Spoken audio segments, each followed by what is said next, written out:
اللہ کے نبی صلی اللہ تعالی علیہ وسلم ارشاد فرماتے ہیں کہ آخر زمانے میں ایک ایسی عظیم جنگ ہوگی ایمان والوں اور رومیوں کے درمیان، کفار و مشرکین ہیں اور مسلمین ہیں۔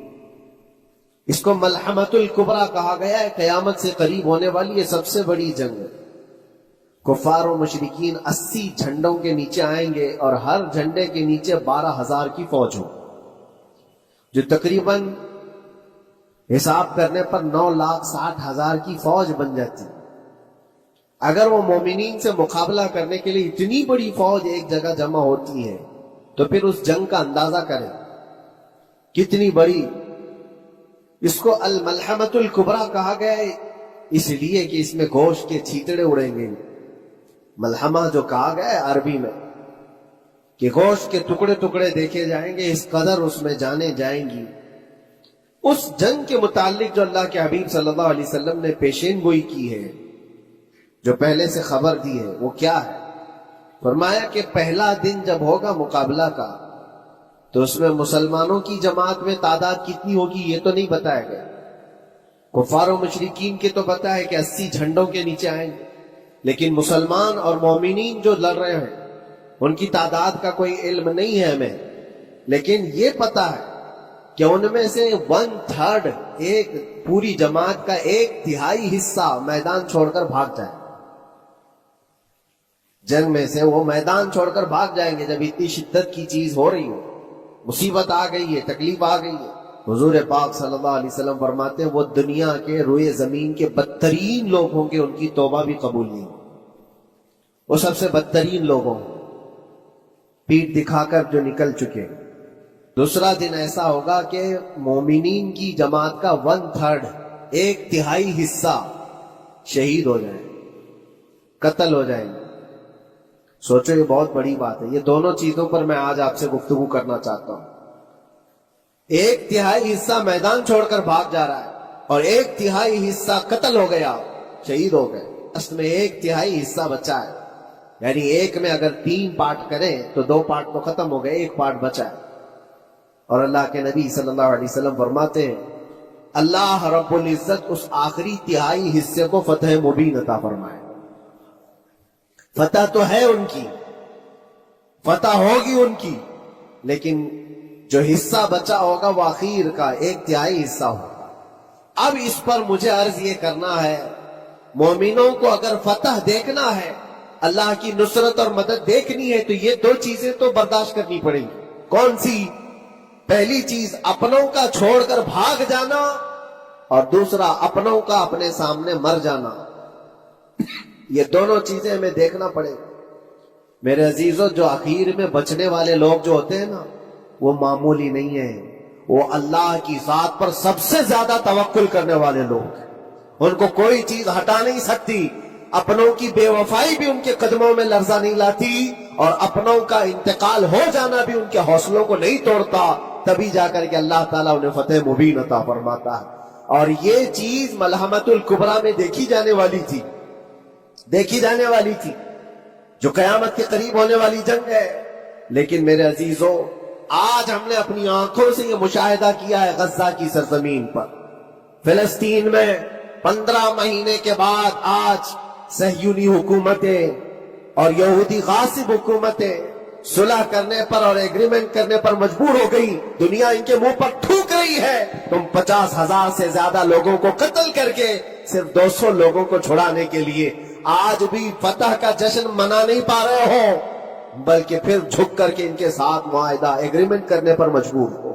یہ فتح ان بچوں کی نہیں ہے تو اور کیا، ان مظلوموں کی نہیں ہے تو اور کیا ہے، جن کے پاس کھانے کو روٹی نہیں ہے اور پہننے کو کپڑے تک نہیں رہ گئے، ان کے علاج معالجے کے لیے دوائیاں نہیں رہ گئی، لیکن عزم اور حوصلہ ایسا ہے کہ اللہ ابھی ہمارے ساتھ۔ میرے عزیزوں، ان کے توکل اور ان کے عزم کے متعلق یہ صرف اور صرف اخبار کی باتیں نہیں ہیں، سوشل میڈیا کی باتیں نہیں ہیں۔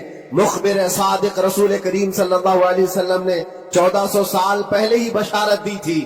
اللہ کے نبی صلی اللہ علیہ وسلم فرماتے ہیں کہ دمشق کے ابواب یا پھر بیت المقدس کے آس پاس رہنے والوں میں ایک جماعت ہمیشہ قیامت تک ایسی رہے گی جو حق کے لیے لڑتی رہے گی. حضور پاک صلی اللہ علیہ وسلم فرماتے ہیں حق کے لیے وہ لڑتی رہے گی, قیامت تک ایک جماعت ہوگی. اور ان کی فضیلت میں میرے آقا فرماتے ہیں کہ ان لا یضرهم خذلان من خذلهم, ان کو دھوکہ دینے والوں کا دھوکہ ان پر کچھ اثر نہیں کرے گا, یا پھر ان کو چھوڑ دینے والے یا ان کی بات نہیں کرنے والے, یہ سب چیزیں ان کو کچھ بھی ضرر نہیں پہنچائیں گی. آپ ہو سکتا ہے سوال کریں, عمارتیں ٹوٹ کر راکھ میں بدل گئی, ہزاروں بچے قبروں میں سو گئے, کتنی عورتیں بیوہ ہو گئیں, کتنوں کے گھر اجاڑے گئے, کتنوں کے ہاتھ پیر توڑے گئے ہیں, بمباری میں وہاں پر کون صحیح سلامت رہا, 2 لاکھ کے قریب لوگ متاثر ہوئے, اور مولانا آپ کہتے ہیں حضور نے فرمایا حدیث میں ان کو کچھ نقصان نہیں ہوگا. یہ نقصان نہیں ہے تو اور کیا ہے؟ ہو سکتا ہے آپ کے ذہن میں یہ سوال گردش کر رہا ہو, آپ بار بار یہ سوچ رہے ہوں گے اللہ کے نبی نے فرمایا ان کو کوئی چیز نقصان نہیں دے گی, دھوکہ دینے والوں کی دھوکہ دڑی سے ان کا کچھ بگڑے گا نہیں. اتنا تو بگڑ چکا, پورا راکھ میں بدل گئے, علاج کرانے کے لیے دوائی تک نہیں ہے, تو پھر کیا؟ اللہ کے نبی نے کیا فرمایا کہ ان کو نقصان نہیں پہنچے گا, ان کو ضرر نہیں ہوگا. پھر یہ ساری تکلیفیں اور یہ ضرر کیا ہے؟ میں بتاتا ہوں میرے عزیزوں, جسم کا نقصان, جان کا نقصان, مال کا نقصان, جائیداد کا نقصان, یہ اللہ کے نبی نے نہیں فرمایا. یہ نقصانات مومن کے لیے کوئی معنی نہیں رکھتے. اگر ایمان سلامت ہے تو پوری کائنات سلامت ہے, اور یہ اللہ تبارک و تعالیٰ نے آج تک ان کے ساتھ رکھا ہے, ان کا ایمان محفوظ ہے, ایمان موجود ہے, جس کی وجہ سے یہ سارے نقصانات کچھ معنی نہیں رکھتے. اس لیے کہ یہ تکلیفیں, یہ جو ساری مصیبتیں آئی ہیں, اس پر تو اللہ تعالیٰ نے اجر عظیم کا وعدہ فرمایا. ہاں اگر ایمان ہی چلا جاتا تو پھر کون سی جنت ملتی, کون سی خوشبو جنت پاتے؟ کچھ نہیں ہوتا. ایمان سلامت ہے, جس کی وجہ سے انہیں دنیا میں بھی اللہ سرخروئی عطا فرمائے گا. ایک بھی جگہ سے کہیں ان نہتے مسلمانوں کو جو غریب مظلوم ہیں اور ٹوٹے پھوٹے ہاتھوں اور ٹکڑے پہنے ہوئے بچے ہیں, ان کو کوئی یہ نہیں کہتا کہ یہ ظالموں کے لوگ ہیں, بلکہ ہر کوئی یہ کہتا ہے ایک ظالم کے خلاف جس کے پاس دنیا کے سارے آئٹم پاور ہیں, لیکن یہ نہتے بچے کھڑے ہیں, دعائیں بھی ان کے ساتھ ہیں اور رحمت الہی بھی ان کے ساتھ ہے. سلام ہے ان غزہ کے مظلومین کو. اور وہاں تو بچے, مرد تو مرد, عورتیں.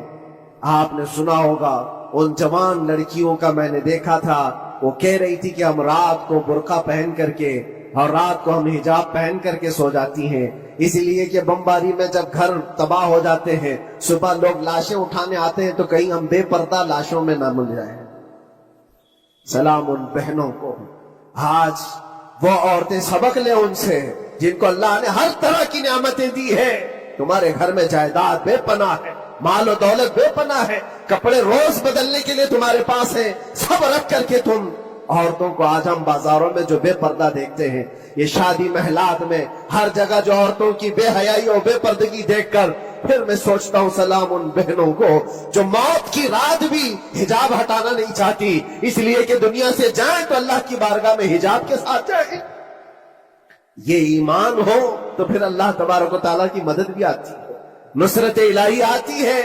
مجھے بتاؤ میرے عزیزوں, 50,000 کا خون کر دینے والا وہ ظالم اور غاصب اسرائیل, وہ اپنے 200 قیدیوں کو چھڑا کیوں نہیں سکا؟ وہ حاصل کیوں نہیں کر سکا 200 لوگوں کو, بلکہ ان میں سے 5 لوگوں کو کیوں نہیں حاصل کر سکا؟ 50,000 کو قتل کر ڈالا, اور وہ بھی سیویلینز کو, شہریوں کو, جن سے تمہارا مقابلہ ہے, ان کی موت کی تو کوئی خبر ہی نہیں آتی. جو تم سے برسر پیکار ہیں, جو لڑ رہے ہیں, ان کے موت کی خبر نہیں آتی. بچوں کی موت, عورتوں کی موت, ہاسپٹل میں موت, یہ سارا جو ناچ دیکھا گیا ہے 15 مہینے سے ہم دیکھتے آئے. لیکن افسوس اس بات کا ہے میرے عزیزوں, اللہ کا عذاب ان ظالم بادشاہوں پر بھی آئے گا جو ان کی موتوں پر دیکھ کر تماشے کر رہے ہیں. وہ اپنی عیاشیوں میں مصروف ہیں, وہ اپنے عیش قدوں میں شراب نوشی اور کباب خوری پر مصروف ہیں, اور ان بچوں کی تڑپتی ہوئی لاشوں پر وہ اپنی کرسیاں سجائے بیٹھے. وہ عرب کے ظالم بادشاہ کہاں ہیں جن کے گھروں میں سونے کے ٹوائلٹ بنائے گئے ہوں, جو سونے کی کرسی پر بیٹھ کر کے حکومت اور تخت بچھاتے ہو؟ میرے عزیزوں, ان کی بھی پکڑ آنے والی ہے, آپ انتظار کرو. کیونکہ اللہ تعالیٰ قرآن میں فرماتا ہے وَسَيَعْلَمُ الَّذِينَ ظَلَمُوا أَيَّ مُنْقَلَبٍ يَنْقَلِبُونَ، ان قریب ظلم کرنے والے یہ پہچان لیں گے کہ اللہ ان کو کس پلٹی میں گرائے گا، وہ کس پلٹی میں، کس کھائی میں جا کر کے گریں گے۔ اندازہ کرو، ظالم صرف وہی نہیں ہے جو بمباری کرتا ہے اور قتل عام کرتا ہے، ظالم وہ بھی ہے جو تماشائی بن کر کے لوگوں کا سپورٹ کرتا ہے، ان لوگوں کو سراہتا ہے جو ظلم کر رہے ہیں۔ افسوس کا مقام ہے، وہ چیختے رہ گئے، چلاتے رہ گئے، اور پھر اخیر میں وہ بچوں نے پکار کر کے یہ بھی کہا ہمیں کسی جگہ سے مدد کی امید نہیں ہے، نہ ہمارے پڑوسی ملک سے، نہ کسی بہت بڑے مسلم بادشاہ سے، ہمیں امید ہے فتح کی اور مدد کی تو پروردگار عالم سے۔ میں نے دیکھا ہے میرے عزیزوں، یہ دنیا صرف اور صرف لالی پاپ پکڑا سکتی ہے تمہیں، ان کے ہاں مدد کی کوئی گنجائش نہیں ہے، یہ ہمارے ساتھ کھیلتے ہیں، ان کے دلوں کے اندر سے رحم غائب ہے، یہ بچوں کی تڑپتی ہوئی لاشوں کو دیکھ کر کوئی آواز تک نہیں اٹھاتا، جو آواز اٹھانے والا اس کو کیس کر کے بند کر ڈالیں گے۔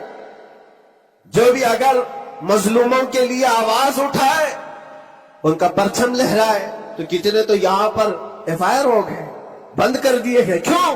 مظلوموں کے لیے آواز اٹھانا کیا یہ ہمارا رائٹ نہیں ہے، ہمارا حق نہیں ہے؟ تم ظالموں کے لیے علل اعلان بات کر سکتے ہو، ہم مظلوموں کی بات بھی نہیں کر سکتے، کیسی بات ہے؟ میرے عزیزو، ہم جس دنیا میں جی رہے، اسی لیے میں آپ سے کہتا ہوں اٹھو، وہ گر نہ حشر نہ ہوگا پھر کبھی، دوڑو کہ زمانہ چھال اپنی چل گیا، قوت عشق سے ہر پست کو بالا کر دو، دہر میں نام محمد سے اجالا کر دو۔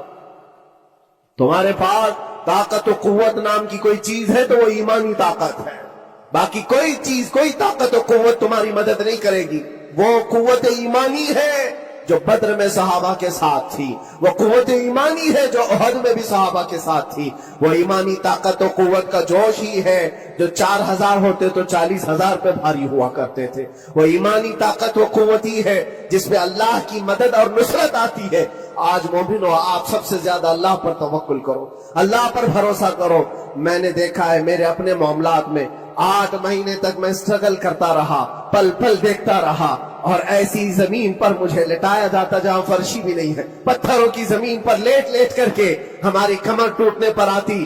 اس وقت لوگ یہ کہتے فلاں کی طرف سے مدد آ جائے گی، فلاں کی طرف سے مدد آ جائے گی، ہم نے یہ لائن بھی لگا دی ہے، یہ سورس بھی لگا دیا ہے، ہر طرف دیکھتا رہا، اخیر میں پھر یقین ہوا مدد کہیں سے نہیں، میرے پروردگار سے ہی آئے گی۔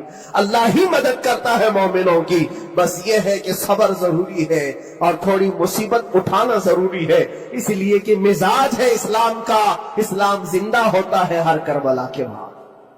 اپنی قربانیاں دو اور قربانیاں ضائع نہیں ہوتی، رنگ لائیں گی، ہماری شہادتیں رنگ لائیں گی، ان بچوں کی شہادتیں رائے گا نہیں جائیں گی جو 40,000 کے قریب شہید ہو چکے ہیں، وہ رنگ لائے گی۔ فتح بیت المقدس کے لیے ان کی قربانیاں، ان کی شہادتیں ایک عظیم باب بن کر کے نکلیں گی، ایک عظیم دروازہ بن کر کے نکلیں گی۔ آپ انتظار کرنا، وہ دن قریب آ رہا ہے جس کے متعلق میرے مصطفیٰ نے بشارتیں دی ہیں۔ ایک وقت وہ آئے گا جب امام مہدی کا ظہور ہوگا اور صرف پرچم اسلام لہرائے گا، وہ دن آئے گا۔ قرآن کہتا ہے وَلَوْ كَرِهَ الْكَافِرُونَ وَلَوْ كَرِهَ الْمُشْرِكُونَ، اللہ قرآن میں فرماتا ہے يُرِيدُونَ لِيُطْفِئُوا نُورَ اللَّهِ بِأَفْوَاهِهِمْ، لوگ تو چاہتے ہیں اللہ کے چراغ کو اپنے منہ کے پھونکوں سے بجھا دیں، اللہ کے چراغ کو اپنے منہ کے پھونکوں سے بجھا دیں۔ اللہ کا چراغ اسلام ہے، اللہ کا چراغ یہ قرآن ہے، اللہ کا چراغ رسول پاک کی ذات ہے، اور ظالم یہ چاہتے اپنے منہ کے پھونکوں سے اس چراغ کو بجھا دے، اور قرآن کہتے ہیں واللہ متم نورہ، اللہ تعالیٰ اپنے نور کو، اپنے چراغ کو مکمل کر کے رہے گا اور پوری دنیا میں غالب آ کر رہے گا۔ جو قرآن نے کہا ہے وہ ہو کر رہے گا، اور اسی پر ایمان ہم سب مومنوں کی شان ہے، ہم سب مومنوں کی شان ہے۔